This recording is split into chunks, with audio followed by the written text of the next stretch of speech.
Welcome back. I'm John C. Riley. This is the BroHawkRiley YouTube page, and we are doing a show recap for Into the Badlands, AMC's new martial arts epic show that comes right after The Walking Dead. Sorry, Talking Dead. Apparently, you have to wait. I don't know, Phil. Let me ask you a question. When you, I don't know if you were able to watch it. Did you DVR it or did you watch it on demand? I DVR'd it. I DVR'd that and The Talking Dead right afterwards, and I watched this before I watched The Talking Dead. I kind of like the fact that it had The Walking Dead lead in. I think it's kind of a cheat that The Talking Dead comes out on right afterwards because it's kind of good for a new show to get a bump that The Walking Dead gets in ratings, and I think it's really cool. You see how things like that worked out for Better Call Saul, or when you have a bigger program leading into another program. It's really cool, and I thought this was really awesome for the show, and I hope it got a big audience. Yeah, that's definitely Hollywood for you when it comes to being able to, okay, we're gonna set you up to succeed because we're gonna put you right after our number one show, and then a sign that the show is not doing good is when they take you off that schedule and put you on another show where you're following a second tier or like a triple A, maybe a double A show. And don't get me wrong, John, I really do like, I like The Talking Dead. I like Chris Hardwick, but ultimately what AMC does right after their number one show is put on a whole big advertisement for AMC. It's an hour-long advertisement for how cool we are. And I don't get me wrong, I dig the show. A lot of cool information comes out from it. But you could put that on at a late night against the late night shows on a Sunday night, and you're the only gig and people are still going to DVR it and watch it. It's cool to actually have another program and help out another artist, not just promote your channel. The AMC shows enough commercials as is, anyways. Exactly, and I honestly, I think the one major thing, because I don't really like The Talking Dead, but I found it unbelievably annoying throughout the Into the Badlands that every commercial break it had Chris Don't worry. And it wasn't like a pre-recorded thing. It was him waiting in the studio and going, hey, by the way, we're right here and waiting. And I'm pretty sure his guests were probably pretty annoyed the fact that they get there early. Then they had to wait for this show to end throughout the commercial and just take it. He was just sitting there alone on the couch. It's going, sorry, guys, don't worry. I'm coming. Don't worry. I'm coming. I'll be there. Chris Hardwick being like a prima donna sitting in his dressing room while like Doug Benson and a couple other people. I think it was Earl Dixon, Michael Rooker. Yeah, Michael Rooker. Michael Rooker is amazing. So yeah. I'm pretty sure. No, actually, I think the first commercial break he wasn't there, so he showed up late. So he's allowed to. So he's just got that gravitas that comes with being Michael Rooker or any kind of like awesome action hero. But just to start to get into the show, just for 1 second, I think it was really awesome going from The Walking Dead, which generally for the most part plays with colors, but plays with colors in a very dark way. We'll show these like simple blacks and whites and shit like that, where like right when you get into the Badlands, like right in that first scene, seeing the fucking poppy fields and seeing the brightness of it, it was just a really awesome transition. The show, just before we get into anything else about the show, and the show looks amazing. It's visually one of the best shows that I think I've seen in a long time. Just how they play with the colors, so stylized. Almost, I know not different kind of thing, but almost Sin City in that way. That's like a stylized world, completely different. I know you can shake your head. You hate that movie. No, Sin City. The first one, great. That's what I'm talking about. The first one. First one's great. The second one, Dame. I never even saw it. I was watching it, and you know how bad a movie is when you actually watch it and you persevere, but then you're at like, it's got 20 minutes left, and you're like, no, I can't take it anymore. You tap out. And it's like, that's like the worst. That's like a death sentence. It's almost like waiting for the call from the governor. And it's like to the last hour. And you're like, sorry. I'm going to get pardoned. But anyway, getting into the show, the main cast, I'm actually going to cover a lot of the backgrounds for the certain actors. And if you have any backgrounds that you want to bring up for the key actors, coming into the show, or any other ones that you want to highlight, please let me know. I will. I must admit, I'm a little bit I'm going to have to rely on your expertise on this show at this point, and I'm going to be learning a lot from you. I went into the show kind of naked, not really. I'm so focused on, you know, some other shit that's going on, of shows I'm watching right now and catching up on Flash and catching up on a couple of other things. So I'm watching so many things. So I didn't get a chance to check out trailers, to research this. All I did was watch this about an hour ago and come out here to talk to you about it. So I'm going to rely on a lot of you in this thing. I do appreciate you, Phil, for being able to co-host and do this show with me, because you've always been a good friend, and the fact that you've actually taken some time out of, like, you know, your busy schedule and also doing The Walking Dead to be able to do a show with me is something I just want to point out and say that I'm very gracious. No, I'm really excited, and I know as well my one of my co-hosts, another one of your friends, DIRTYLOCKZ, will also love to join us at times as a special guest to talk about this show as well. He was very excited for it. He stayed up till after our podcast last night at like 1:55 in the morning to watch the late showing of it. He's like, I gotta fucking watch that. So Awesome. He's as excited as you are about the show, I think. Very cool, very cool. Okay, jumping in right here, the main star, the Sammy, played by Dan Wu. He's an unbelievably awesome actor, I would have to say, and also it's very interesting to see. First of all, I want to actually thank AMC for casting an Asian American actor, or just an Asian character in a martial arts role, because putting a white person in there, I don't want to sound weird, but putting a white person inside this role and making him the action star in the martial arts genre for this thing is just would have been such an awful call. You know, it was. I agree with you, John. This is one quick thing to interject. I like this guy so much that while I was watching this, I kept thinking, God damn, why couldn't this guy have been Neo in the Matrix? Oh my God. I kept thinking that through the whole time watching it. I know I shouldn't be thinking about the Matrix while I'm watching it, but some of the fights were so choreographed in this epic fashion that I think really work, whatever you think of the movies in some of those Matrix trilogy. But I could just see this guy. It's the way he would have been like a perfect Neo. Yep. Speaking of the martial arts coordination of like the fight scenes and everything, the martial arts coordinator for the TV show is I want to make sure I'm pronouncing his name correctly, Huan Chi Ku, who is a Hong Kong stunt coordinator, body double, martial arts. I guess martial artist, as you saying. He's been working on a lot of movies in China and Hong Kong. He's a stunt coordinator. He's done a lot of Jet Li movies predominantly. That's so funny you say that, John, because when I was watching it, my initial thought in the middle of one of the big fight scenes was I was thinking to myself, holy shit, I can't believe this is a TV show. I feel like I'm watching a Jet Li movie. I know. There were certain parts I'm like, oh my God. I was like, thank you. I was like, this is so awesome.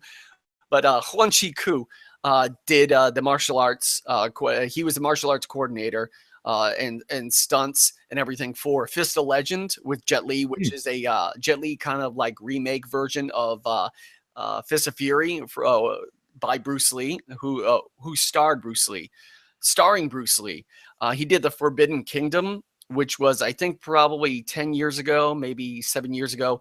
It was an action movie from America that was starring Jackie Chan and Jet Li. It was the first time where they are both fighting together, kind of like a legendary, kind of like fantasy movie. And it also had the Monkey King itself. The Monkey King plays in a lot of Hong Kong cinema because it's a huge folktale hero story, and the Monkey King is the basis for Dragon Ball, like, and a lot of different things inside. It branching off into Japan culture, a lot of Chinese culture, and it all comes from a folk hero kind of storyline called Journey to the West. Journey to the West, yes. Yeah. The Wu Chen-en who first did that, and it's Journey to the West actually is a movie that's on Netflix that was produced by Stephen Chow. And it's also based on a novel published in the 16th century from the Ming Dynasty. It's one of the 4 great classical novels of Chinese literature. Correct. Yep. So it's a very deep, ingrained in Chinese culture story. You're studying. I appreciate. Oh, yeah, I did my research. Very cool. Very cool. The excuse me. Also, he was a stunt double for Jet Li earlier on in his career. Okay, that explains a lot of some of the things I was thinking while I was watching him. And that's funny also because I've also said in the past that Jet Li is someone else I would have thought would be a better Neo than Keanu Reeves. I don't want to use this as a Keanu bat. He was actually almost cast. He turned down the role of, remember, I think it was in the second or third one, you know, the protector of the mother or whatever it was. Yeah, he was actually supposed to be playing that role, and he turned it down and somebody else took his place and stuff. So he was stunt double for Jet Li on Once Upon a Time in China, which is a huge storyline of Wong Fei Hung, who is the most well-known folk hero, kind of like Robin Hood of China.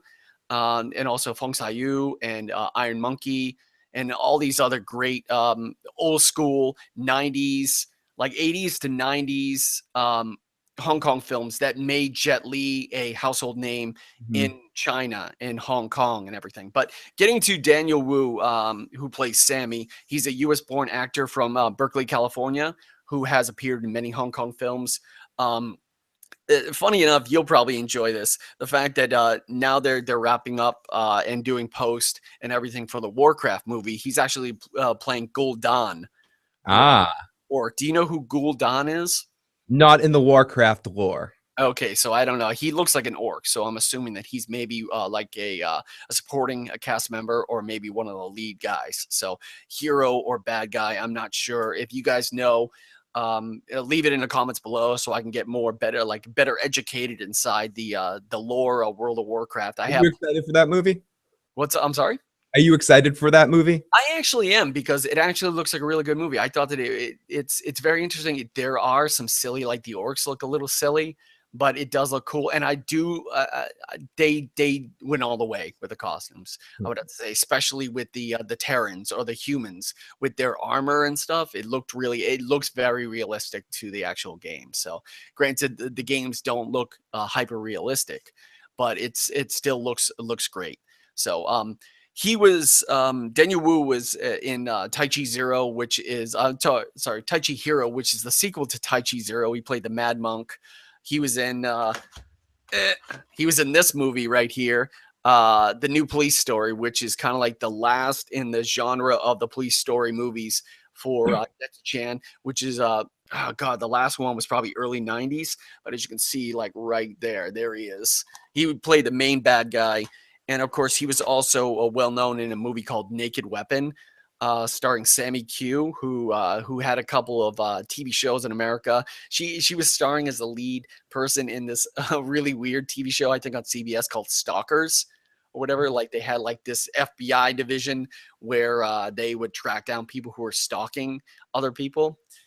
Interesting. But Naked Weapon was directed by this pervert right here, Wong Jing. So yeah, he's a very big pervert, or in Japan they would call him hentai.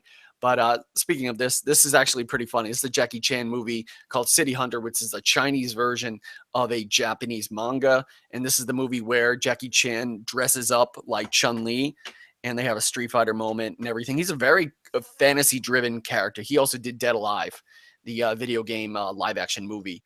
So moving on to the other supporting characters, the Martin Silkus, he's playing the Baron. They don't really refer to him as his real name. They just call him as the Baron, almost like the King. But his name is Baron Quinn. Let me ask you. And of course, he's famous for, or he was in the Lord of the Rings movies, I believe. Yes, he was. Yep. He also was the lead bad guy in the Equalizer movie with Denzel Washington. Oh, and he was in the Sin City sequel as well, I see. He played Damian Lord, yeah. Funny that we were talking about that earlier.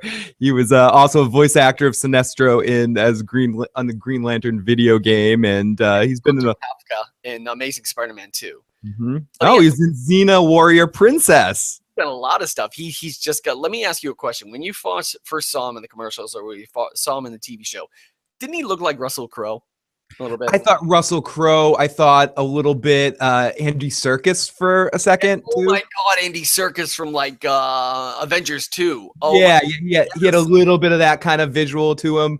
That was initially what I thought. I thought he was one of the best characters on the show. His character kind of sold it for being to add that little extra something special to the show. He has that little weird attitude, that Ralphie from The Sopranos thing about him a little bit. There's going to be some weird stuff happening with this Baron. No, definitely. And the fact that, you know what, I actually appreciate, that AMC took the time to make a quality martial arts TV show, but it's not all martial arts. They have certain parts that they have martial arts and fighting scenes. And also they're trying to actually develop the characters into a real plausible storyline. Not plausible as far as this is reality, but the fact that it's believable and you actually care and you invest time. You're 100% right. And that's what made me hooked into it. For whatever it's worth, I appreciate the fighting, not because I know you study these things and this is something you're very passionate about. So you study it you appreciate it from like that, from that end as well. But just from someone that's sort of, like a layman to it, simply just the story is captivating, and it made me, by the end of the episode, really care about what's happening next, really wanting to know, because you can just tell it's one of those tales, one of those things that's a big journey, like Faust or something. I mean, there's some big deep structure to the story. Better, because this is the calm before the storm. This is the introduction episode. All right. The next main character is the how would you say, like, if Sammy is the protagonist, the widow would be the antagonist, correct? It's looking like she's going to be our main antagonist. But I don't know about that, John, in the sense, I guess she would be the main antagonist, the setup in this episode, but just from like, if we're digging into the episode, I would think eventually our main antagonist is going to be the Baron's wife. Oh, yes. I think the Baron's wife is going to turn out to be our big bad in a sense. She's going to have the most evil agenda. She's the one I trusted the least. Yeah, because she has, later on in the episode, you're going to see a lot of key points where she knows a lot more than she says. Hold on for a second. Ugh. Yuck, I'm sorry. Excuse me. No worries. All right, because the wife actually has a lot of stuff that she's hiding, and she's not, and also it seems like she's scheming much like what the widow was actually doing, or what she did do to obtain her power and everything, because she recognizes further down the episode, we see that there's certain key points where almost like she knows things that a lot of people don't, and she's keeping very, very quiet about it and stuff. So, but focusing on the widow itself, you really don't know her full name or what's her character name. You can probably find it on IMDb. There's a lot of people that go by one name, like Madonna. It's like the Baron, Sunny, the widow, MK, Ajax, everything like that. There's not really any full names or maybe some acronyms. But the widow is played by Emily Beecham, and she plays the widow. She's from Manchester, England. Seems like a lot of British people have this thing. It's like, wow, if I learn how to speak English, I can get a job with AMC, because The Walking Dead with Rick Grimes and the governor and Maggie and you don't even have to. She's not that she's not very good. I'm not talking about her, but you don't even have to be very good. If you're just British and you can do a good American accent. It's amazing how many British actors are on the Walking Dead. Morgan. Yep. Morgan is there. The list is too long. Maggie. Yeah, we could continue. Yeah. She was a lot of people will recognize her voice. A lot of people won't, because she's actually the voice of Celeste on Mirror's Edge. She was also in 28 Weeks Later. So yeah, that's where I recognized her from. 28 Weeks Later. That was actually the first movie where I actually considered Jeremy Renner a badass, because before that movie, I always thought him as he did this National Lampoon's movie called like College Trip or something, or High School Trip or whatever, where he was playing like the cool like Van Wilder high school kid. Ugh. Yeah, so it's pretty funny. So the hero, anti-hero, whatever it is. So it's kind of funny. The reason why I brought up that Martin Sokus looked like Russell Crowe is because he kind of resembles much like Andy Serkis, he kind of resembles like Russell Crowe's character from The Man with Iron Fists, that Mhm. recent movie, which is kind of funny because Daniel Wu actually is in that movie playing a character called Poison Dagger. You ever seen that movie? No, No? I haven't. No, I haven't. I'm definitely more curious to check out more of Daniel Wu's work at this point.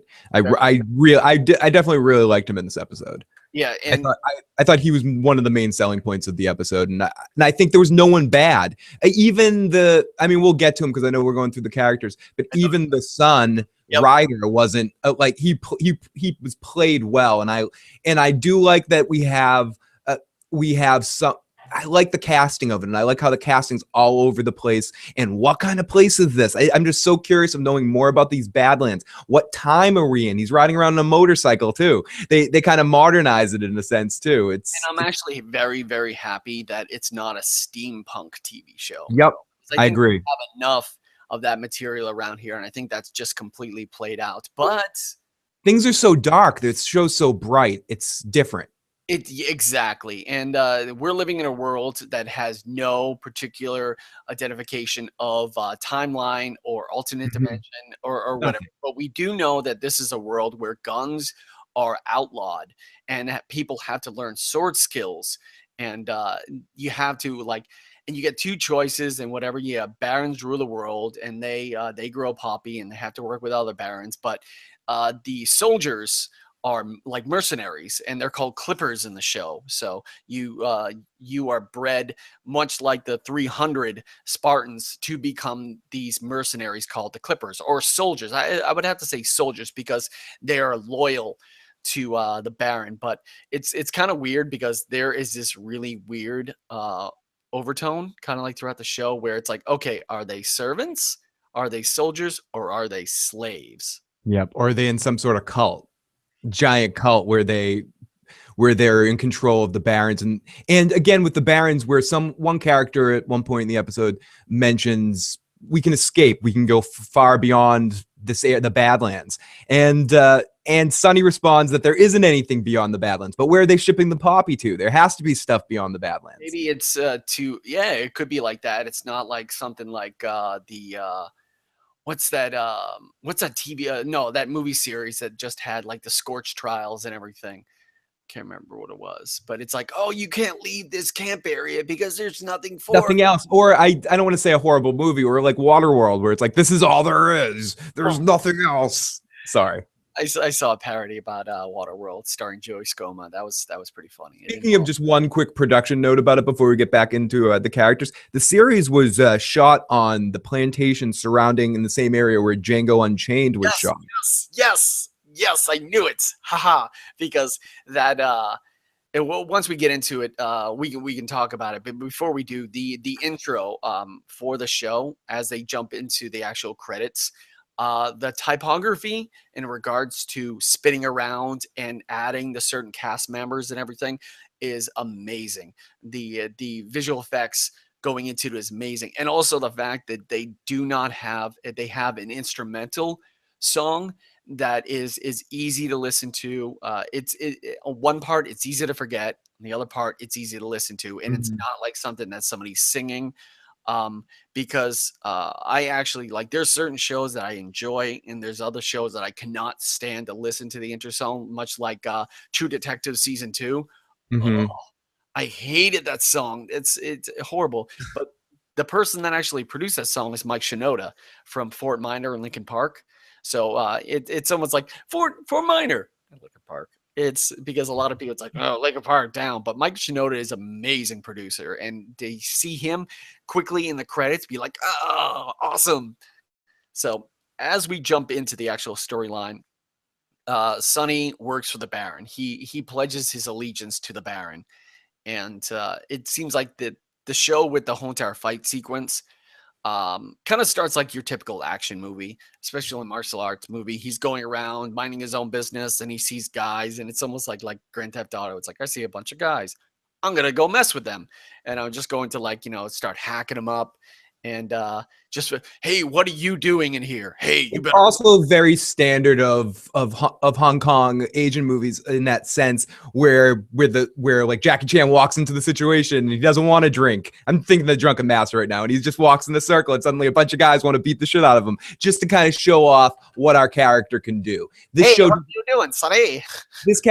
this show does an excellent job in this pilot episode of setting up some of the tropes you expect from those kind of movies, and then kind of putting it on its edge and messing with it a little bit and giving you something extra to do what John was saying a few minutes ago, that the show gives you more than just the visceral stuff. It gives you this depth of story and this depth of character, but they still make sure they do the visual surface stuff fucking awesome. And the scene is very standard. Good long fights. Absolutely. Like small, medium, not huge. They're waiting for the huge. There's not too many fight sequences. If anything, I wished for a few more, and that's how I should always feel. Yeah, exactly. You want the audience to yearn for more. They want that, and they're not busting their nut on. And you didn't feel like they did. You still feel like you haven't seen the most that Sonny can do. You feel like Sonny hasn't. He almost sweat once, and he faced off with one guy, like the double swordsman with the hat, that was somewhat at his level, but really he was just messing around. Sonny's better with one sword than two. When he got the two, he's like, yeah, I'm better with just one. That's amazing. That was a great scene. What do you think when he was fighting with all those kind of like, because he walks in and it's that typical, I wouldn't say a trope, but it's a very, and it's borderline a cliche where it's like walking in, see some bad guys. What do you like? And it's almost like a cop. What are you guys doing? You look suspicious. None of it. Mind your business. What's in the trunk? None of your business. I'll kill you. Okay, come at it. And then they surround him, and it's definitely a quick taste of exactly how fast it is. Limited wire work. The wire work on the show is amazing. The fact that like with today's technology, being able to take the wire work out, and it's not. It borderlines on reality and fantasy, where it's like that nice middle where they're doing things similar to the Matrix with spins and everything, but it's not completely like batshit crazy. Like Charlie's Angels, kind of like, that's like an unbelievable kick, or like somebody floating up like some zombie or whatever. There's a sniff of something more special to it. You see it at most with the kid towards the end with the eyes lighting up and all that sort of shit, and him doing like a quick move.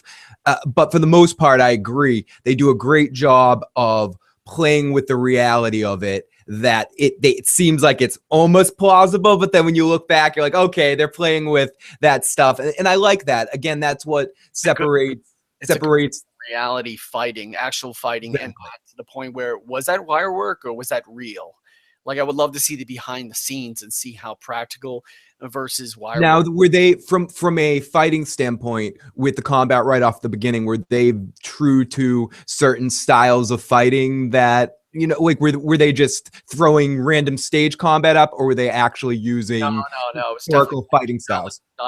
In my opinion, it was definitely a Shaolin style, or like from like, you know, have you ever seen like Shaolin like monks and whatever? Yeah. It's almost like with the proper pose and stuff like that. Like that's the typical, like you've seen that as far as like, you know, a monk or a fighting master and everything, making sure the pose is not like, oh, he's like, when he's doing like that, he's making it like believable, like you're in for some stuff, and then he's running around. But let me point out to anybody who's watching, just because he has swords that look like samurais, he is not a samurai. It's Into the Badlands, and it's not a samurai, because a lot of people are not familiar with the fact that Chinese cinema, especially Hong Kong and mainland, have a lot of swordplay movies. There are certain swordplay techniques and everything originating in the. Actually, a lot of people don't know that there's a lot of swordplay involved with Tai Chi. So, and there's a lot of other sword styles ranging from wushu all the way to like, you know, from Tai Chi all the way to wushu and further on in the Chinese cinema genre, especially in the Shaw Brothers movies. And so that's what he's doing. And it's pretty interesting. Like he's incorporating that with swords that look like samurais, but he's doing Chinese wushu or Chinese Tai Chi. And the fact that if you saw his swords, they're serrated. So it's like, oh, that's like an even deeper cut. I'm like, oh, amazing. But with the fights, running around, going up the tree and everything, amazingly, people can actually do that, but it also helps for wire work. But out of that fight, what do you think was the most, like, the coolest KO, like the coolest kill that he actually had? I thought it was the last one against the final guy. I enjoy those. I enjoy those kind of fights. Not so much. There's something about seeing a guy, whipping through 1,000-foot soldiers. But I like the fight. I like the final fights of the group. I like the fights when you get to see two people going at it that both have skills. I love the fact that toward the end of the fight, I love the fact that not only is it visually appealing, the fighting techniques and the fight styles, but also these KOs are amazing. And I got to say that I really dug how the guy that got up to fight him at the end, just his whole body language through the whole thing, like leaning back, watching it. You're like, why? Oh, is he really good? And then when he jumps up and then his face changing when he realizes he's fighting someone that's too good for him. And he takes him and he flips him over onto the bar, like, the pig roast, and he just gets impaled on some stick that's, I guess, pops up and stuff, more or less, kind of like the roast spit. He kind of like lands right on that. I'm like, oh. You just told him what was in the trunk. Pretty much. It's just amazing. So, all right. He beats all the bad guys, and then he's able to approach the trunk because apparently it's either. I do want to mention one thing that when he's talking to those guys, he refers to the people that they killed. These guys grabbed a bunch of supplies that they call cogs, which are young kids that will be future soldiers, and they call them cogs. It's just pieces. Oh, yeah, that's right. Okay, he said. So he kind of presses them. Why are you fucking with these cogs? Why'd you kill all these cogs? So I just wanted to make that because they're basically ultimately looking for one point, as John's about to get into. They find a box. He finds a box. This was all about a box. Show me what's in the box. What's in the box? This is the box. So ultimately that's what happens in that situation. That's what leads to the fight. And then when he knocks down all those motherfuckers, he goes to the box and opens it up. And what does he find inside? Finds a young boy, and he opens up and he kind of gets like freaked out and everything, and that introduces another cast member named MK. I didn't really read up a lot on him. Young actor, not sure where he's from, maybe from England and everything. Kind of looks very Aramis Knight is his name. He was in actually in the Dark Knight Risers. He was in Ender Game. He was in a couple things. He was in the Teen Wolf series in one episode. He was in Girl Meets World. He was a Kid with Apple in The Dark Knight Rises. Kid with Apple. I don't. Doesn't ring a bell. Oh no, I have no fucking clue who he is. Yeah, I'm just reading. He was in Lost. He was in one episode of Lost. Ooh. Okay. So Sonny asked him some questions, kind of figure out what he's going on, what happened, and everything. And he grabbed me and stuff. And he points out that these guys, these thieves or whatever, kidnapped him and a bunch of other kids to use as cogs for the widow. So the widow paid these thieves to kidnap me and many others.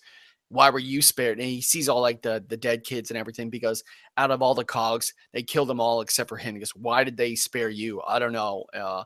And he's like playing dumb. I don't know why they kidnapped. I don't know why they spared me and put me in a trunk.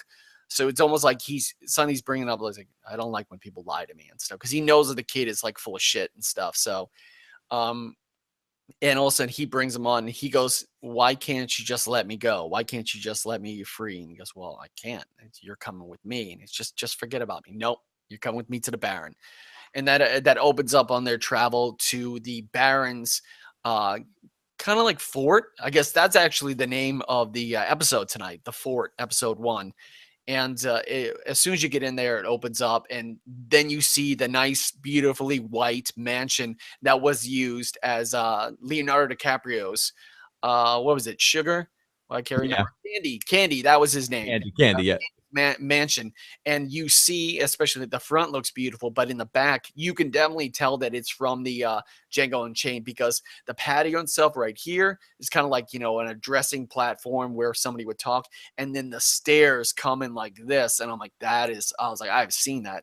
And I wonder how many actual Hollywood movies or TV shows have used that, and the fact that it's like, oh, it's a cool location, but that's been around for hundreds of years, and pretty sure that has a lot of ghosts. to it, especially maybe downstairs or maybe in the servants' quarters and everything. So, yeah, it's You also get to see all of the soldiers training. Like, yes, much like they're very much like that. Was really cool to see that, because that's also something you see in a lot of martial arts movies, especially in like Shaolin. And he makes a joke. The Baron makes a joke later on as far as, do I want you to be monks? No.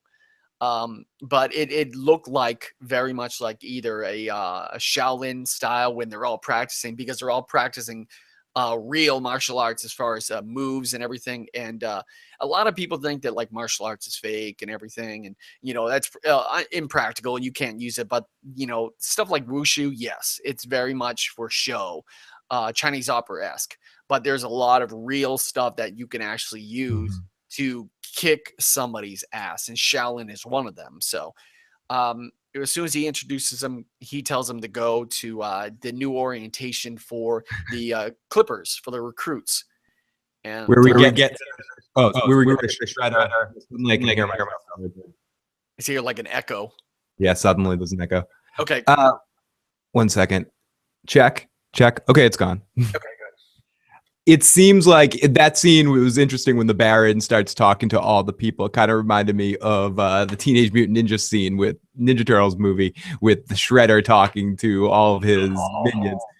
But because it seems like he's gathering as many people and ingraining them into his belief system and psyching them up. He's also it's almost like the way that the Baron talks to, with a very specific Southern draw, and he just has all this eccentricities about him. He almost comes off like a football coach at times in this speech too, the way he's like pumping up the men, like, you men want to kill for me, you men want to get out there in the field and win, is that what you want to do? It's just a really amazing monologue that lets you know who this person is and really sets the scene. And everyone's drinking the Kool-Aid except for Sonny. It almost seems like, and he uses Sonny as a prat tool in this, shows him his back, shows everyone his back of all the people he killed. 304 people killed. 404 before the Baron knew that he killed those 5 or 6 guys before at the start of the episode. Oh yeah, so it's even more now. Yeah, because the dude 410. So it's between 408 and 410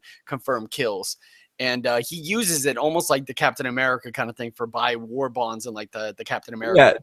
He's using that as propaganda, meaning like, Sonny, show him your back. Each one of these marks is blah, blah, blah. It's a kill. There is no God. Now, I have a question for you, especially as we think about taking into account what happens at the end of the episode. Do you think Sonny completely buys all this bullshit, or is Sonny starting to have a conflict of morality because of the baby issue? I think that Sonny is half and half. He's having a conflict of morality, but also on the other hand, this is the only light that he knows, and he's very much like this is the life I have, and I'm so like brainwashed. It's just imagine somebody who's brainwashed, who has a conflict identity crisis, meaning like, is it really possible for me to leave? Should I do this? But no, I must serve the Baron. The Baron's word is law.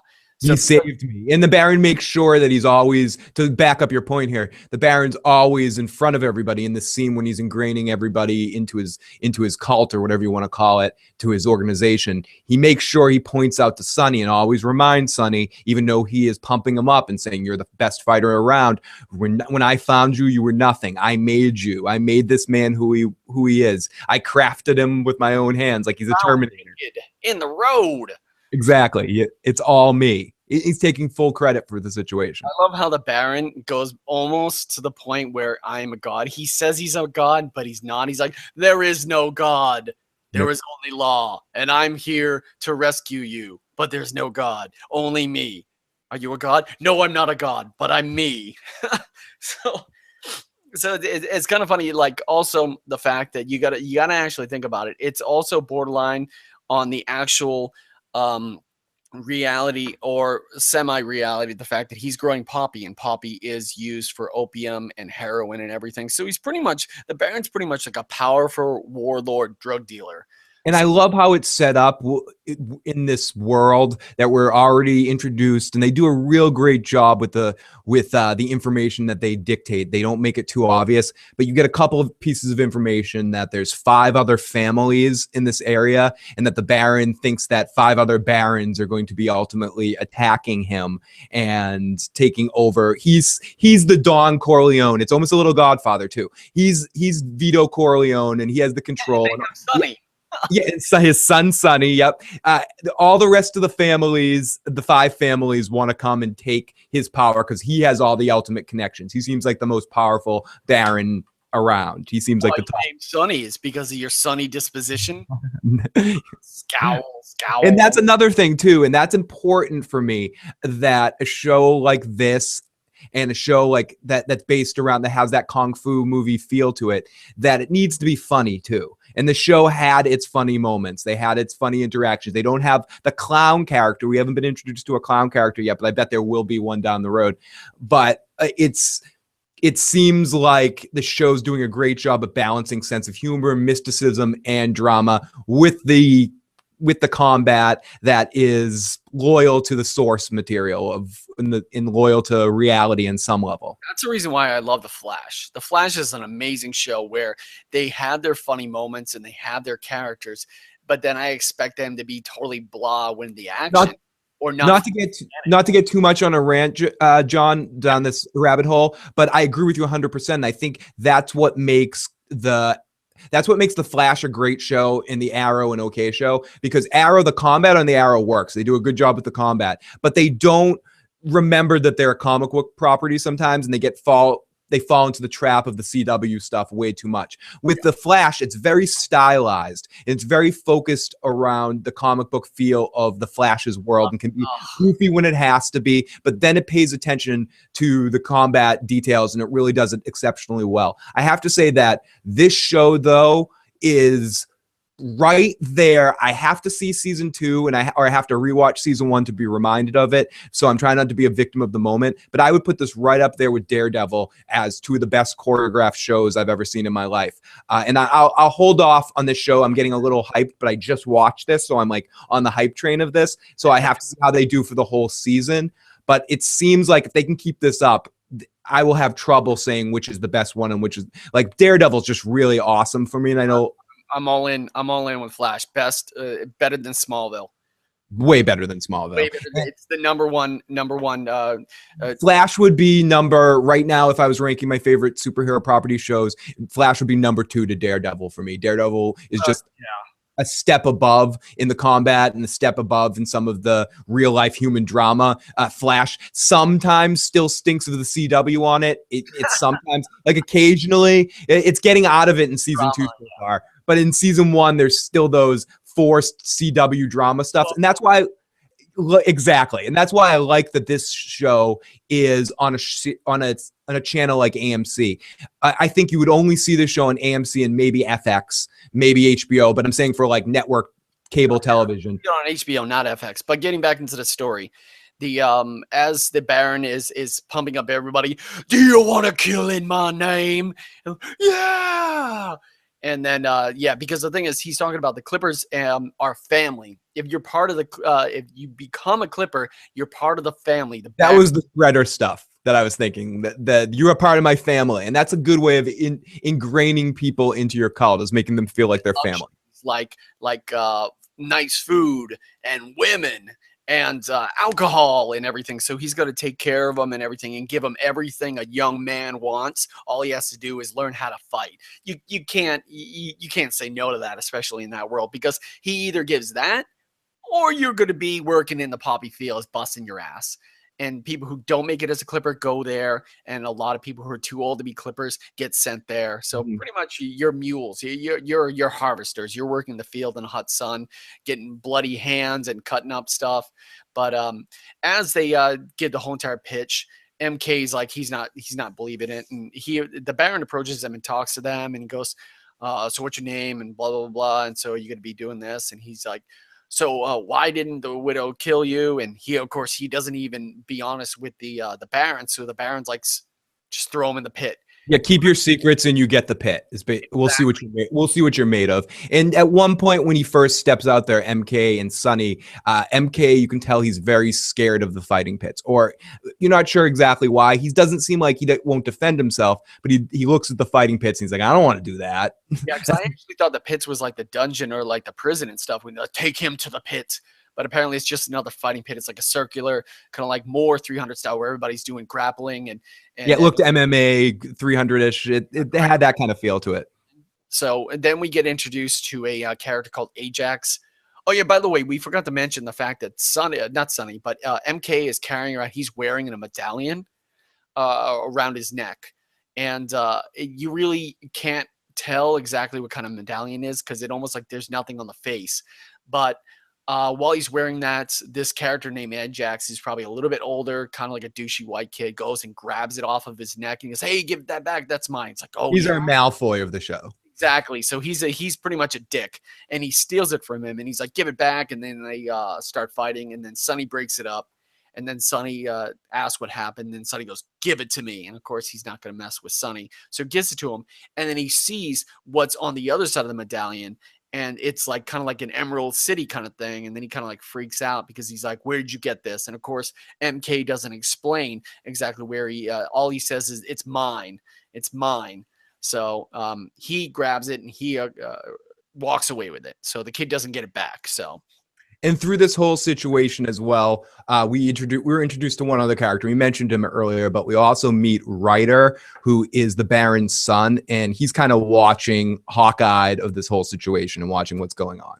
It's pretty funny because that's a good segue because the following scene that comes up is the interaction between the Baron and his wife. Yep. Yeah, and I'm calling her her first wife because we're gonna talk about it later. But, Lydia is her name. Lady? Lydia. Lydia. Okay, Lady Lydia. So I would probably say Lady Lydia and the Baron. So I seen that's probably the proper moniker for her. And their interactions inside his office and how he's walking around. He's talking about wedding plans and how she's supposed to be organizing it. Yeah, how awesome is that? He's got his fucking first wife planning his second wife's wedding, and she like later in the episode she's like, "Yeah, I don't care, she can have the downstairs, I just want the power and the money." It's just like, okay, I'm just gonna so she's playing her cards right because she's staying close to the money. It's almost like rich people who don't get divorces, they just send them a bunch of money and tell them that they can do whatever they want, but just I'll pay you not to divorce me, so you always get a steady paycheck. And exactly, if you stay long enough, that payment per year or whatever will be more than the settlement you sue me for. So, but she has an ultimate agenda in this scene. She's kind of agreeing to it all just to get her son power. So her son Joffrey, her son can become king. Her son Ryder can become king. So she's just kind of trying to play the situation off and saying Ryder should get more power. But again, I'm doing a lot of comparisons because that's just how I do it, how I think about things. And then we get the whole gladiator thing element, which is that he automatically thinks Maximus Sunny is better to lead his kingdom than Joaquin Phoenix friggin' douchebag Ryder, and he's saying, "Oh, I don't think he's okay to lead. Having power here isn't inheriting. Succession to the throne is not inherited; it is taken." So he's hinting that I think he would ultimately want Sunny to succeed him. Yeah. So you want him to take your head? I wish he would. So just because, and I don't know any spoilers of the story from reading anything up ahead, but do you ultimately think, this is what I think, and I just want to say this in our first episode, I think she is going to kill the Baron thinking her son's going to be in charge, and then she's going to like go after Sunny too as well. I see it, again, I feel that she's going to become our true evil, and she's going to think that in Sunny, and it's going to be like this vacuum of power. Maybe it's the Game of Thrones fan in me. No. He's either going to die by the hands of an assassin during a battle where he's going against the other four, I guess, barons, and someone is going to sneak, like he's going to finish the war or whatever. And then we're going to have a power vacuum of some sort. Exactly, but he's going to eventually die. She's going to take power. Sunny's going to find out the leave. Her son is going to succeed. But the interesting thing, but I actually believe further down the road that his son is going to get rid of the mother because there's a weird love triangle that we find out later down the story. But the one thing that they also focused on that that Lydia talked to the Baron about, Baron Quinn, is the fact that he can't go to war with the other 4 barons because he needs the widow. He can't go and kill her and do some war because she processes the poppy with her oil. So they need each other to manufacture this drug to sell it to where? Where are they going? Are they selling it to other peasants and everything, or are they sending it out to another place that we don't know? So that's a very interesting thing that I've always thought of and in the storyline. So it's like, where's the poppy going? Exactly. That's why I was saying at the beginning that when one of the characters says there's nothing else, where's the poppy going to? It's got to be going to somewhere else. Yeah, and there's also a weird. We get introduced to a previously, I believe, to this right after that fight, that there's a sub character that we don't know his name. I don't know if he introduced himself, but he kind of automatically makes friends. His name is Bale, I believe. Okay, so it's Bale. Bale says, "Watch my back, and I'll watch yours." So he's kind of like, I don't trust him. no, because what leads up to later, he kind of puts MK into a bad situation and stuff. But the one thing, getting back to the actual talk and everything, the Baron actually suffers from major headaches that debilitate him, and the fact that that's what brought up the fact of secession, as far as, you know, he's probably not going to be as healthy later down the road, and he needs to pick a successor, and that's what brought up the whole Sonny versus his son different thing. So we cut to Sonny inside kind of like one of the tents area, having visions or something like that. Vision when he looked at the medallion with the city itself, and he remembers something from his past where it showed like a little Asian boy with his throat slit, and that's pretty much it. And then the Baron's son comes in. What are you doing? What do you have there? And then he takes the medallion. So now the Baron's son has now possession of the medallion itself. So as we, I guess, cut to commercial, blah, blah, blah, Talking Dead, but we come back to the show. Don't worry, I'm coming. I'm Chris Hardwick, and I'm coming. I swear to God, just keep watching. We'll be back.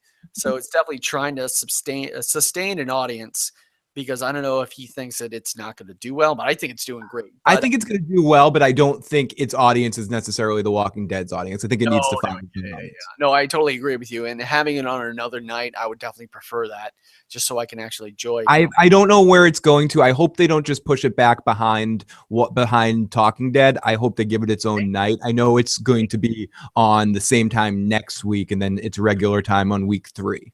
Do you know what would be great if it was on at 8 o'clock? I feel like it should be an 8 o'clock show. I agree with you. I think it should be an 8 o'clock weeknight show. I think it should be like 8 o'clock on a Wednesday or some shit like that. Personally, that's probably suicide. What we talked about at the beginning of the thing, but having it on the same like mega night where it's like, you know, small backup episodes of Walking Dead, and then 8 o'clock into the battle. Oh, that's a good point. Having it lead into The Walking Dead rather than the other way around. You don't need to watch Fill the Issues, guys, live YouTube Walking Dead wrap up show at 10:30. But the problem with that is again AMC having this, knowing that they have the #1 show on television right now ultimately, and selling it off the roof, to the fact where they have to show the last episode right before the current episode of The Walking Dead. Like, I agree with you. They shouldn't have The Walking Dead on at 8 and 9. They have it on from 7. They show like the last 3 episodes every week. You don't have to do that. Well, 2 more episodes, and then what do you call it? Into the Badlands, the mid-season break. So, and continue on there, and then hopefully sustain further down the road and stuff. So yeah, as a between seasons of The Walking Dead type show. Yeah, as we come back to the show, it's a tight shot, close in of a girl walking on the kind of like seeing her back right hand, and she's walking, and she has this tattoo that's kind of like purple, light dark, of like a curled up dragon, more or less like kind of like this, but only smaller and more like thicker going on there. And we pan out, and then we see a blonde girl, and we get introduced to a this girl whose name is Jade. It's pretty funny, a white girl named Jade. So it's very interesting. But I wasn't quite sure if the tattoo is a kind of like a branding of, this is like, these are like my women. So it's like, because the Baron this is the girl that the Baron is going to take as his second wife. So I don't know if first wife actually has a tattoo on her hand, because it almost branding for property. So very, very interesting to see that, and the fact of the interaction. And that's when the conversation of the what do you call it? That's the conversation that the wife and writer have about the how do you feel about this? Oh, she can do whatever she wants. Oh, no, like it must bother you and everything. So they're pretty much their own camp. They're gonna be like, screw this. We're gonna play it out and see how it goes. And if we have an opportunity to take power, we're going to, because it's me and you, and we can run this just like the widow. And of course, the Baron's probably a little mad that the widow killed her husband. And even though the Baron doesn't recognize her as a Baron, he's like, she's not a Baron. She just killed her husband. She's just the widow and everything. So it shows to his wife that he doesn't really give a shit about somebody who kills and him. It also shows him to be kind of hypocritical in the sense of what he said 2 seconds ago when he's like, power isn't inherited, it's taken. She took the power. She deserves the power. So it's very interesting this far. It's so funny, in my notes I said bequeathed instead of bequeathed. So everything You're thinking of queefing. You have queefing on the mind. Queefing. So the Queef sisters. Obviously, because I mispronounce everything. I'm like, as long as people know what you're saying, they're like, that's you have to pronounce everything correctly to show you're intelligent. No, you have to not sound like an idiot to know you're intelligent. It's not about pronunciation of words all the time. It's almost like in a video where instead of I said inherited, I said inherent. Inherent. I knew what you meant. We knew what you meant.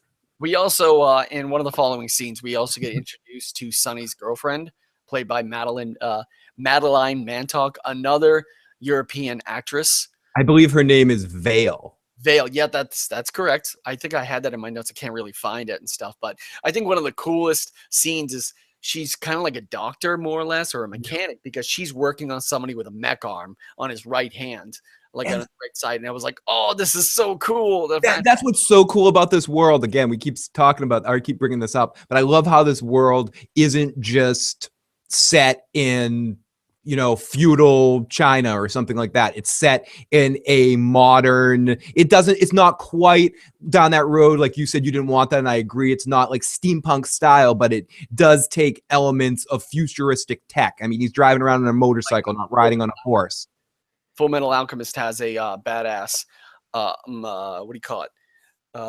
Edward Elric, where he actually has like a mech arm. And that was the first time when I saw that, I was like, boom. I was like, wow, that's awesome. I was like, she's like, yeah, it's going to take you a while to get used to it, but it'll work and stuff. So, and as Sonny walks in, he gets freaked out and she's like, don't worry, he's not here for you. Cut to a bedroom scene where Sonny's behind him and they just had sex. And they're all talking, and she's teaching him how to read because apparently Sonny is illiterate. So, and he's like, I prefer Cat in the Hat. So apparently Cat in the Hat exists in this world. So that's pretty. Yeah, and I kept asking that question in my notes of that part. I just wrote big, what world are we in? Are we in this world? What world are we in? And I kept asking that question through the whole series. And I didn't mean it as a fuck this show, it doesn't know what kind of world it's in. I more meant, is this a stylized real world? Is this a mystical world? Is this a far off land? Is this or is it just Moulin Rouge? And I know it's a musical, but in the sense that it's just hyper stylized reality. And I guess the better example would have been the Romeo and Juliet thing, because I feel like even though that's a completely different movie, Baz Luhrmann's Romeo and Juliet, it's still a similar love the characters and the costumes. Similar style in the sense too. I love that too as well, John. But it's taking an old story and giving it and someone's putting a take on it and giving it this whatever world we're in. And I'm just so curious to find out more about the rules of the place that we're in. Very, very much Badlands, very much like Earth 2 South kind of style. Yeah. And the Badlands is always also a term. I meant to mention this earlier, but the Badlands has an interesting connotation to me dealing with Star Trek Deep Space Nine. And it's just the Badlands is just this unruly area where you get lost in it and you can't find your way in or out. So the bigger governments or something can't really do anything about it because they can't regulate that area. It can only be regulated about what's going on inside. That is Deep Space Nine, or it could be like down below what the Earth looks like. It's like the Jetsons, more or less. Yep. Really cool stuff on the show. So she's like, when he says that thing about the cat in the hat, she's like, well, last week you couldn't even say your name or spell your name. So it's very weird how, and Sonny is very smart and he's learning quickly. And yeah, exactly. And also, here's the shocker when she brings up the fact that she's like, I'm pregnant. So I don't think that they have prophylactics or whatever birth control inside this Badlands area. and they So have Jedi rules where he's not allowed to. He's just a tool for somebody else. He's not allowed to have a baby. dog that grew up to be a Clipper. So, and also that the fact that any Clipper cannot have a family. They can have sex all they want, but they cannot have a family. And Sonny is very scared because you're set with two choices. You can either abort it, or they can both die by execution for having a family going against the Baron and stuff. So they're Vale brings up the fact that she says, well, why don't we just leave the Badlands? And then that comes with that torn decision where half brainwashed, half not understanding. It's like, can we? Can we leave? It's almost like the door was always open, but people are afraid to, like, they always think it's locked, but there's no lock on it and stuff. So you can leave whenever you want. And then it was unlocked the whole time. Exactly. So as we do the whole entire situation as far as going around and the whole entire drama of, like, do I have a child? Should I leave? Is family more important to my allegiance to the Baron? We get past that, and then we go to the weird kind of situation that is kind of like a focus point of the episode, where we get to see something weird happen to MK, because we're kind of like in a shed, kind of like a domicile area for all these cogs now training to be Clippers. And Ajax approaches MK and attacks him and says, you embarrass me in front of all the other Clippers. Oh no, you embarrass me in front of the lead guy. Or I think he's either referring to Sonny or maybe their instructor. Or the Baron, too. I think he says, you embarrassed me in front of the Baron. And he attacks MK, but MK really isn't hurt, but he has a cut and he's bleeding. All of a sudden he gets up, and they do this really cool visual effect where it's not like just complete black eye. It's almost like sunken in white eyes into a glaze over of black eyes. And then all of a sudden he becomes like this possessed demon martial arts master, where he just does like the unbelievable kind of thing, like dip, and he just disappears. And like, it's almost like he's like feet on the ground, but he's like laying like far back, and he comes back and he just does this major kick. And I thought it was amazing how he does this major kick, and he just flies across the room and just makes impact with the it looks like a mirror or a window, and just goes and bounces right against the wall. And I think that one of the shards of glass or mirror flies back, and he just catches it, and he just goes, whoa, like throw, like he almost like holds it, and like he looks at it, and he just, without any mouse, he just goes, whoa, and just throws it like a dart and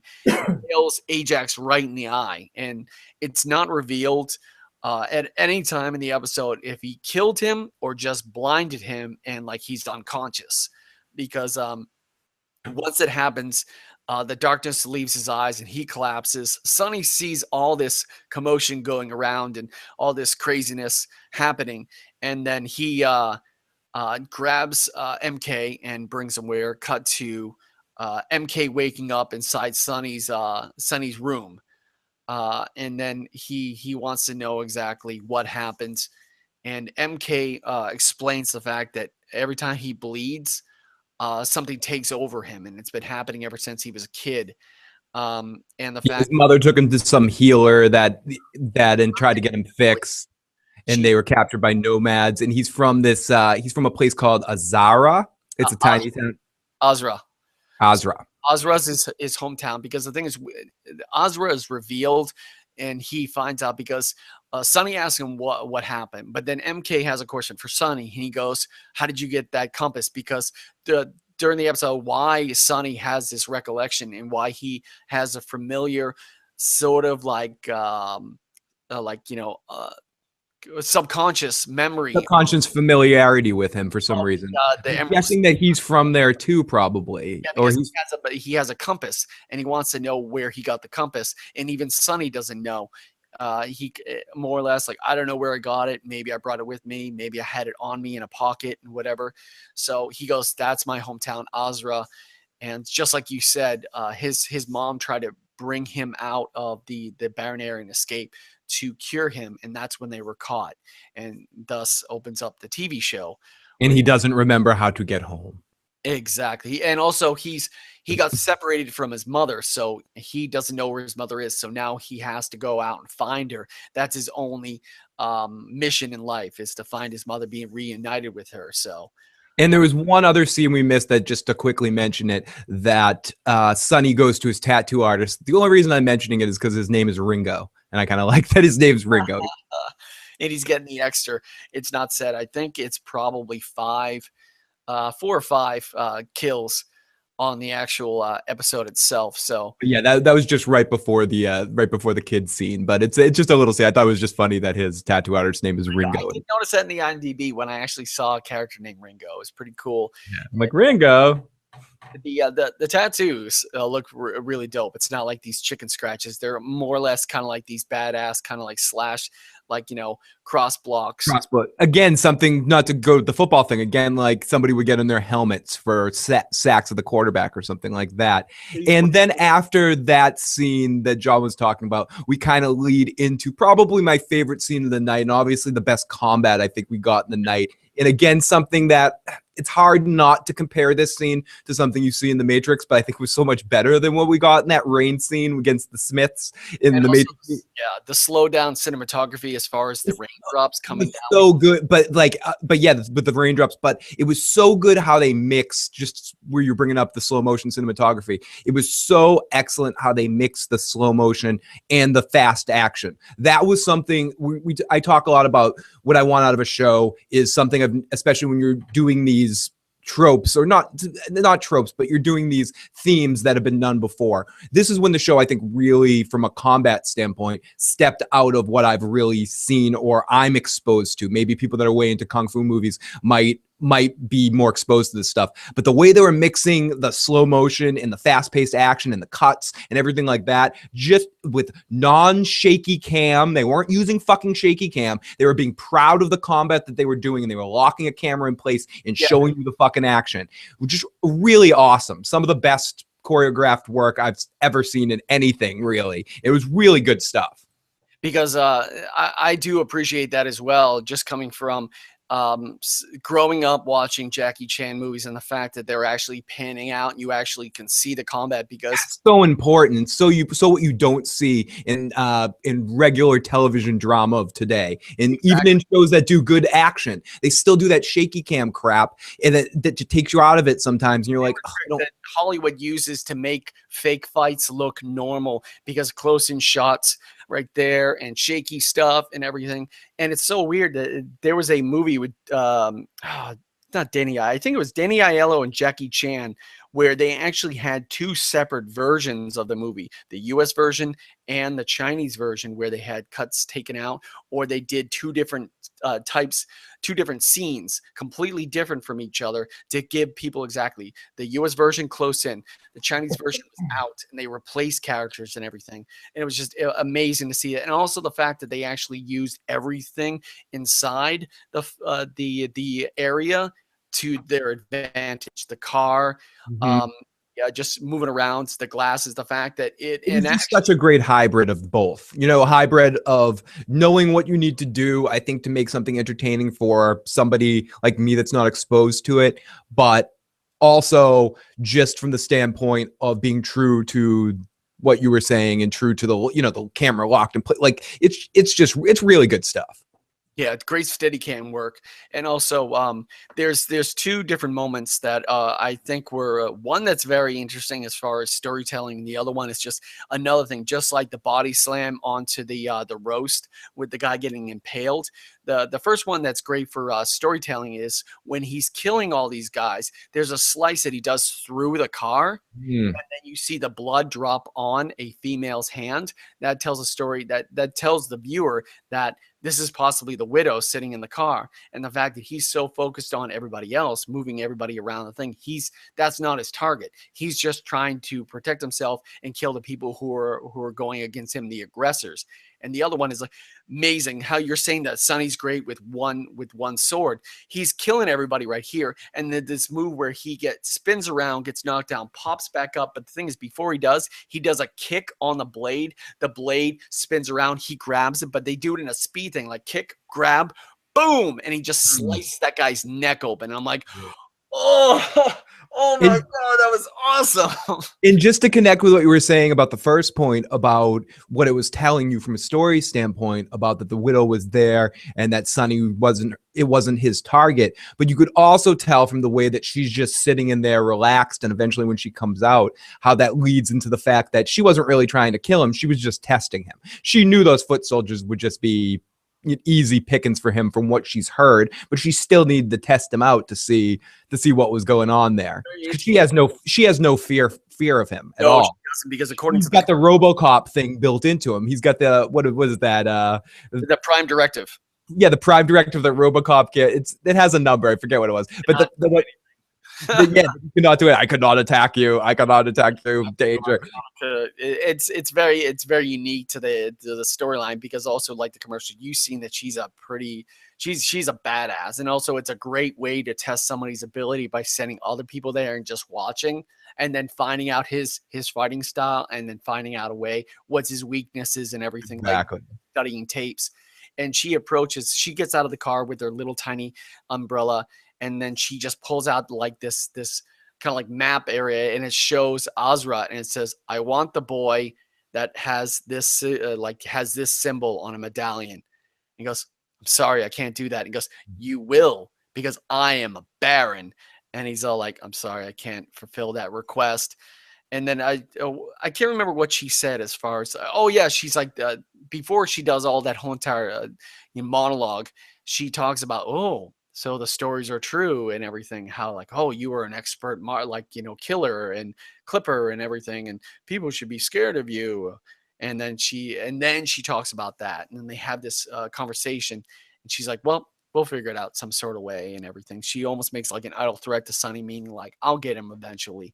So it's very interesting to see that dynamic where she's scary. She's scarier possibly more than Sonny, and the fact that I don't know who would be crazier, because the thing is, we've seen her combat in the commercials, but we have not seen the Baron Quinn fight. We've just seen him covered in blood, so we don't know what his style is, his fighting style, or his weapon of choice, other than maybe like an axe or whatever. So, or like a short sword or whatever. So, but I think that there's also a part, I'm not quite sure if I went over it or I went past it, but the storyline, I think it's probably toward the end. I think it's actually the next scene where it shows the friend. What was the friend's name of MK and Bale? They kind of like sneak out for a night. They're trying to get the necklace back, and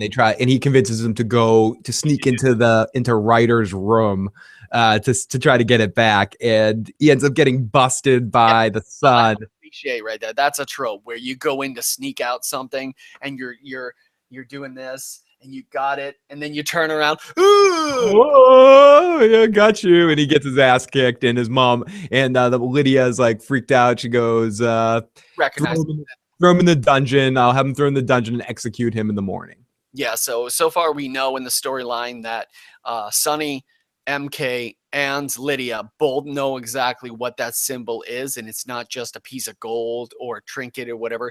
This town, that insignia for Azra is familiar to them. Maybe she's from there, but she knows more than this kid is saying. So they send him to the dungeon to be executed in the morning, and then cut to Sonny walking to approach MK. And well, what does Sonny say? Sonny's like, you're gonna die in the morning. You're basically gonna die, and the kid ends up basically crying to Sonny. Just stay out of trouble. Don't do anything. Yep. And the kid turns to Sonny and goes, I know I'm gonna die in the morning. Can you find my mother and tell her that I love her, tell her I'm sorry, all that sort of thing. And Sonny's like, that's never gonna happen. I love how direct Sonny is. Just nope, not gonna happen. Nope. Sonny rips the sword and just goes, whoosh, you think he's gonna like hit him and stuff, and he just chops off the chain and says, "You have to do it yourself." So Yep, he helps him escape. But did you see the Baron's wife Lydia's watching the whole fucking thing? That. And it's so funny that MK asks Sonny, he goes, "Why are you doing this?" Is because, and then Sonny says, "I never had a choice, but you do." So it was very interesting. Do you think this is a mistake?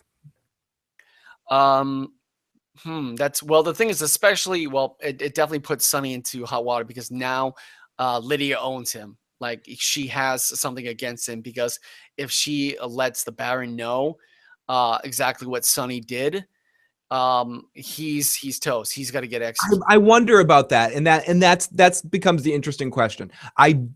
I don't know. The Baron's such an interesting character to me because I feel like I can kind of almost get a pulse on where I think everyone else is going to be. I think the Baron can go in two very different directions. They can make him how he appears a lot of times in this episode as being very omnipotent, kind of not crazy, but being very power hungry or something like that. Or they could go the other route where you ultimately realize that he's just, living in the world that he lives, really has an affinity for Sonny, and Sonny can ultimately do no wrong to him.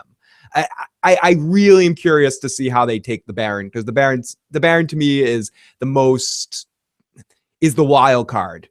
Yeah. Seeing what kind of person he ends up being. Is he going to be not our hero, but our de facto Sean Connery in First Night, King Art, the person that is that ends up, we learn, that may seem rough around the edges, but is actually, really nice. Has to compare him to. It's almost like the king from Game of Thrones. Yeah, exactly. I'm just like comparing all these king characters, but you know what I mean. Like in that, where at first you think someone's going to be really hard and really bad, but ultimately you find out that he really cares for Sonny, and he thinks of Sonny as someone not that he uses, but as a de facto son, because he thinks his son's a shithead. Yeah, pretty much. But now Sonny is he's now a clipper and a pawn for Lydia. Absolutely, 100%. Lydia is going to use this.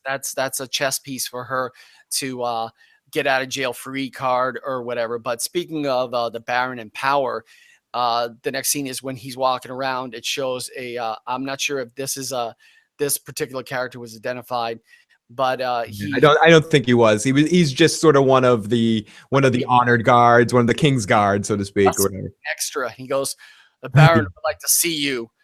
And then he walks into the Baron's office, and this is the creepy moment, because this is following what Lydia saw Sonny do, and then the Baron is like this. He's like this. I caught you.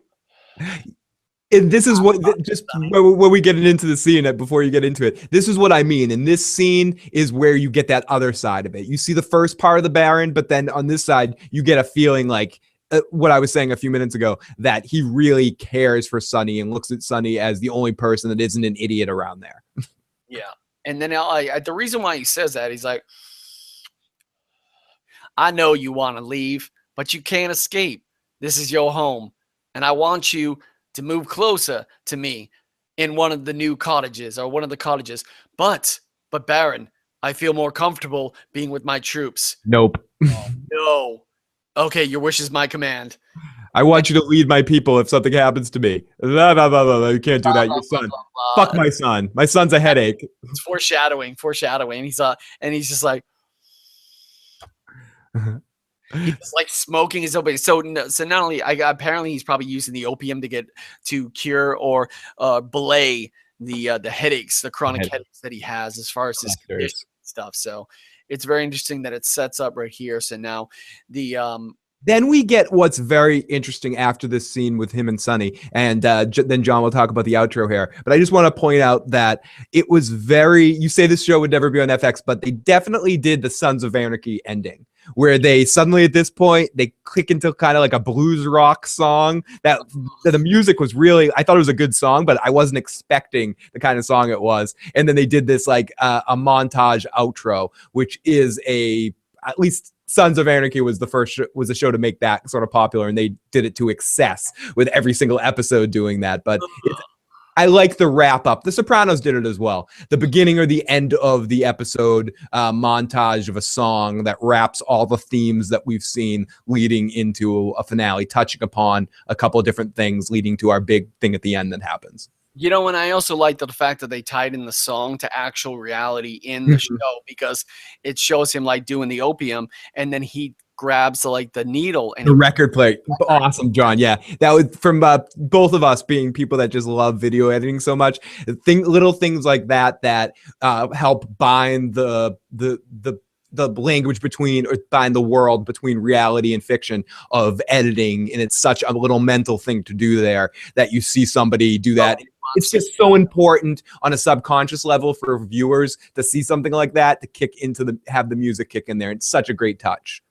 And we end the episode with a shot of a bedroom scene, very dimly lit, well lit with blue lights and everything. The movie style darkness that is television.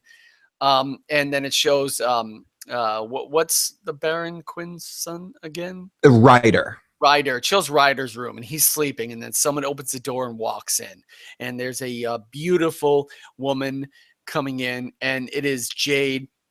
She walks in with her nightgown, and then Ryder sees her, and then she just disrobes, and I'm like, damn it, I wanted to see some butt crack or some butt cheek, but no, they edited that all out. Nice shading, blackness, more or less like The Faculty at the end, where the girl, that's revealed that is the alien. Spoilers, if you haven't seen the movie already, go fuck yourself. It's like walking toward Josh Hartnett or whatever the kid's name is.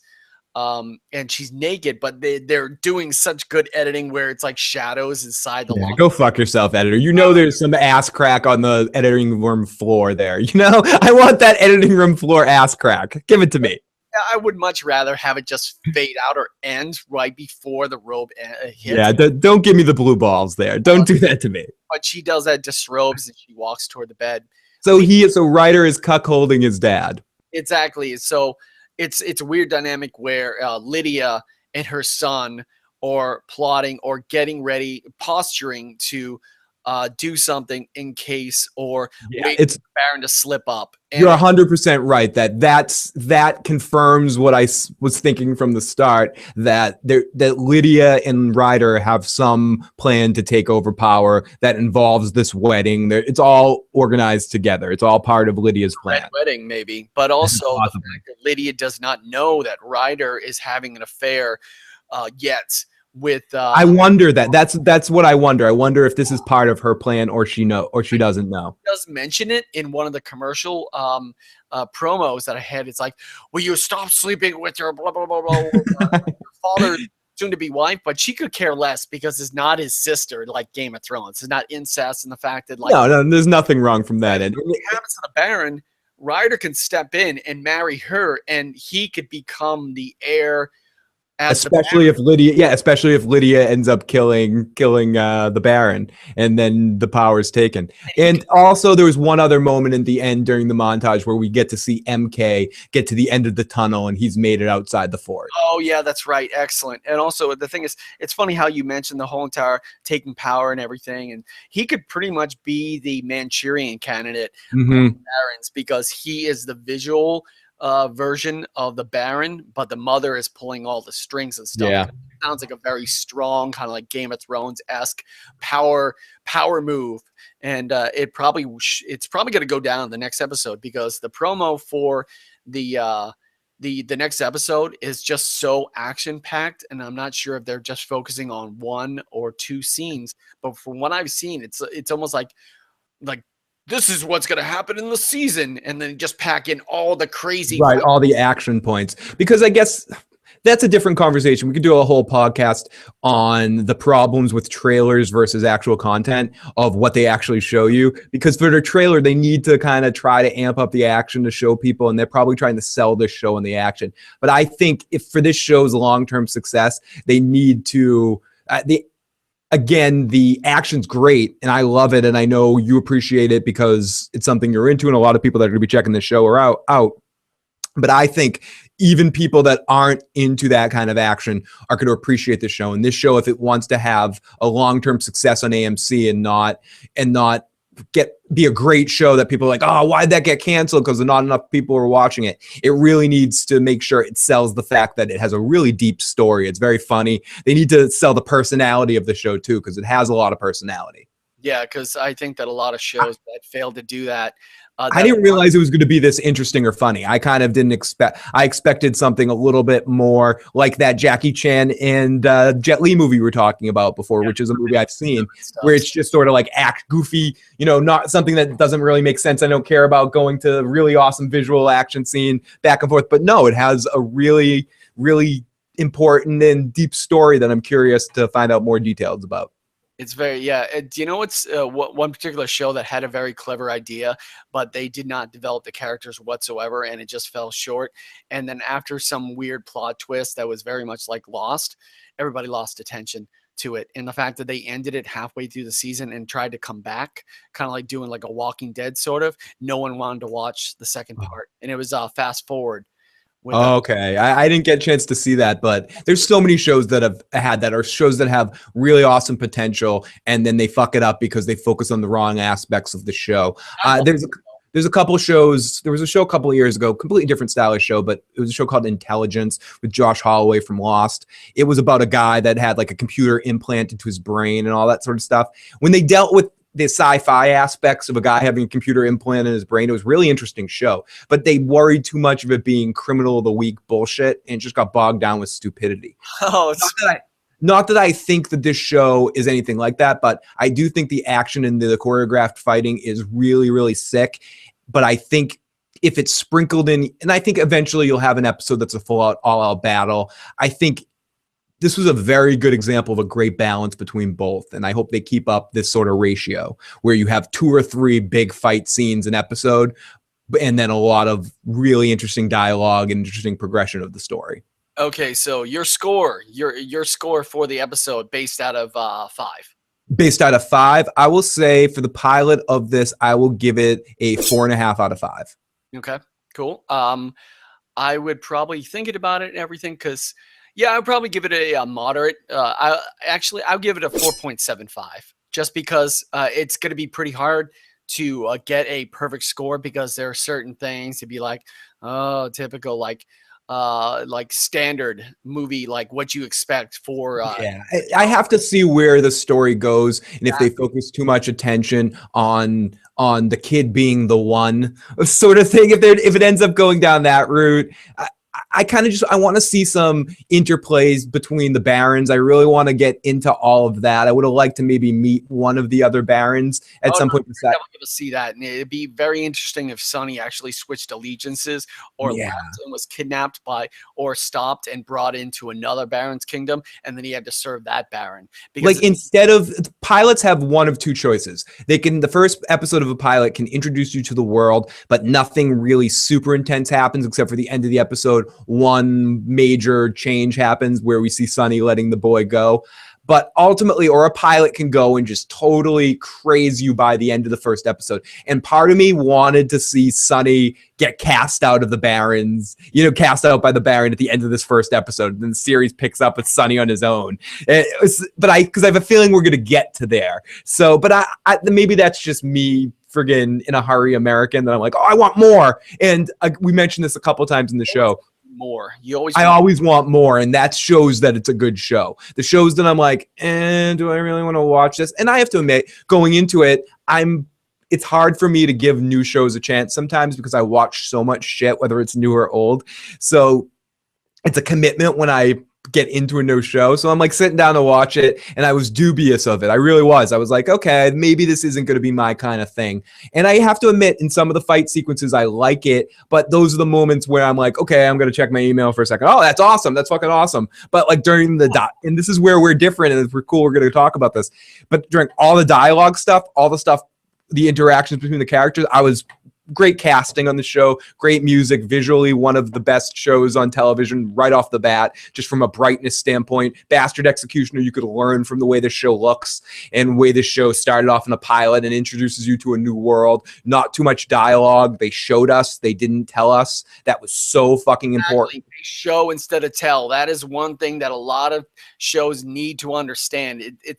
You don't act like a video game. Like it's video games, it's kind of forgiven when they actually show you and they actually tell you instead of showing you. But what TV shows really don't need to do that. You can show, you can assume that the just assume that the viewers will understand it. You don't need to. This is the Baron. He is doing this. Or it's like, just let it find them on their own, because people enjoy that more. People delve into episodes and they find Easter eggs and they find correlations and especially now more than ever in television. And you can thank the way we get our information now, the way we take our media and being able to watch things in blocks and rewatch stuff so much because of DVR. Just to put on the old fogey glasses for a second, it was not that long ago that you'd have to wait till something was on television to watch it on television. But it's true. I mean, I remember those first years of tvlinks.com and Hulu before it became a big company, where you'd go onto these fake websites or these streaming websites and watch these pirated versions of all these shows. And it was such a big deal. I'm like, oh my God, I can watch all these shows, because it was the start of this Netflix streaming crap that instigated the world we live in, which you get a lot more critical television watchers. And television is this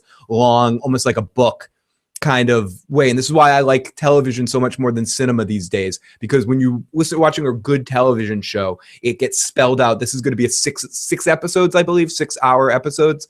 And it's going to be like a short story of watching 6 episodes and the rise and the fall of something all contained into one. You can have this is a 2-hour movie. You wouldn't get everything you want. Everything would be in a hurry. It would have been.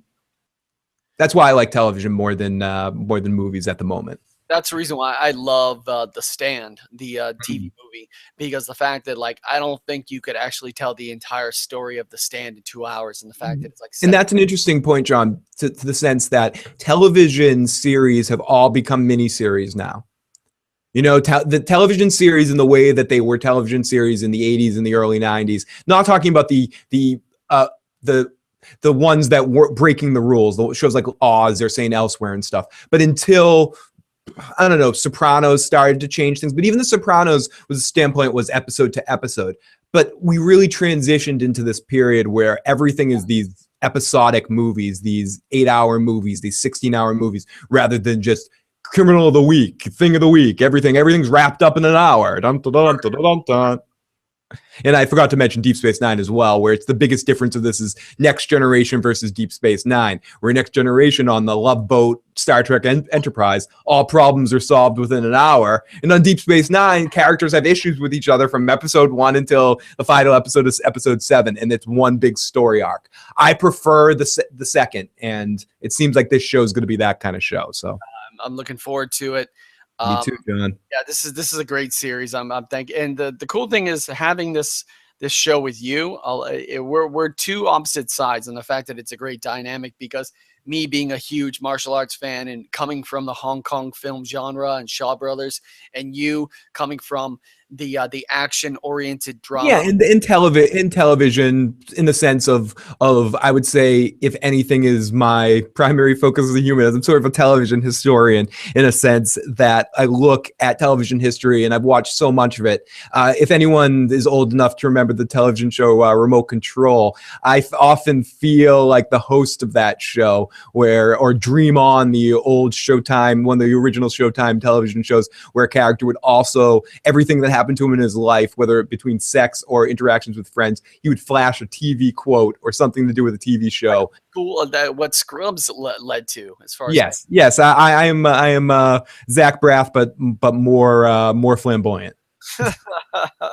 Great. All right. Thank you very much for watching. My name is John Riley. You can find me at redcloudriley.com. Of course, YouTube, BroHawkRiley. We have another BroHawkRiley channel that we're having problems with, Awesomeness TV. So if you search BroHawkRiley, you got to find that page. So just, I guess one major thing would be to look for, what's a major video that I could probably, You could find that video you just did for the other podcast would be a good one to search for. Or if you can always go to the Issues Guy channel on YouTube and the Issues Guy stuff, or Phil the Issues Guy. And if you look in my suggested channel section, he will be right up on top as the first choice there. And let's help John and his channel get up to, I believe it's 100 subscribers, so you can do your custom URL. That's my first goal right now, and I'm hoping that a lot of people will enjoy the videos that I'm producing. I produce a daily video every day. We're on, I think, number 75, so 75 days straight of a daily video, either original content, new and brand, new and produced, or previous videos that we did back on the older channels, or any of the bring back the old podcast itself. So. Yeah, I think that I don't think I actually posted we also host the best of the issues guy program, or the best of the issues program, which stars Phil. It was the show that we first did together, or that I helped Phil do, or actually I didn't help you do it. I just co-starred with you, and you helped produce and co-host, and we're doing some of the Fred sound effects for the show back in the day. So yeah, he puts out a best of every once in a while that have some clips from some old shows that were in a different time when things are a little less PC. So always be aware when you're listening to those stuff. I was a college kid at the time, and was filled with piss and vinegar. Maybe again one day, and then I'll be full of piss and vinegar again. You know. Yep. Okay. Here's one particular thing. Colonel Skoma addresses his troops. That's one key video that you could do, where it's a dramatization of Joey Skoma from 5 Second Films doing the Jean-Claude Van Damme speech, but you get to see Jean-Claude Van Damme do it. I'm not monetizing on it because that's a universal property, but they're allowing me to use it and not take my video down, because everybody from Rocket Jump Films actually liked it and retweeted it and faved it and all that other stuff. So shout outs to Rocket Jump. Rocket Jump, the show premieres on Hulu December 2nd. 8 original shorts. It's the best work they've ever done, and it's also part awesome video, part reality show, where you actually get to see the behind the scenes and what it takes to make a Rocket Jump video. Different vignettes. I think 3 of them are actually 5 of them are actually produced by Freddie and Matt Arnold, and the last 3 are produced by Clinton Jones, who's a Punisher on YouTube. I think Ashley Jones, I'm not quite sure, and somebody else. Not Ashley Jones, Ashley something. I don't know. Ashley and Clint and somebody else. So, no, Ben. I think Ben produced another one. He's the cinematographer, digital, whatever it is. Yeah. Anyway, great. Awesome. Thank you very much for watching the show and listening to the show. Hopefully we'll be able to get this on SoundCloud and everything, so you'll be able to listen to it in your car. All right. Yes. Oh, of course. Yeah. Phil, Sunday nights, Walking Dead, 2 more episodes left. Yes. Check me out. If you're watching that, you can come to our channel live every Sunday night. We broadcast either The Walking Dead during the Walking Dead season, or if it's not during this Walking Dead season, we'll be broadcasting kind of like a rewatch of older seasons of Game of Thrones than during the Game of Thrones season. Also live on Wednesdays. Most Wednesdays doing a Sopranos rewatch right now, and some more shows coming soon with Vikings, Better Call Saul, and occasionally we also do a weekly wrap-up program where I talk about 6 or 7 different programs that I'm watching at the time. I kind of, instead of doing it every week, I decided to do it. I did a couple at the beginning to be like, these are the new shows I'm watching. But then every week would be like, yeah, and the show's still good. Yeah, it's still good. Still watch it. So I'm probably going to do more of those as the season ends. But usually we broadcast for the most part on Sundays, Wednesdays, and Fridays are our main days for streaming. And then throughout the weeks, also some top 10 videos, some prediction videos, and a lot more of those short green screen silliness will be put out soon. So look forward to some of that stuff. So yeah, so you can check us out there. So please subscribe. The Issues Guy stuff, Phil the Issues Guy. I got Issues Man on Twitter and all that sort of shit. So check us out. So yep, that's me. Great.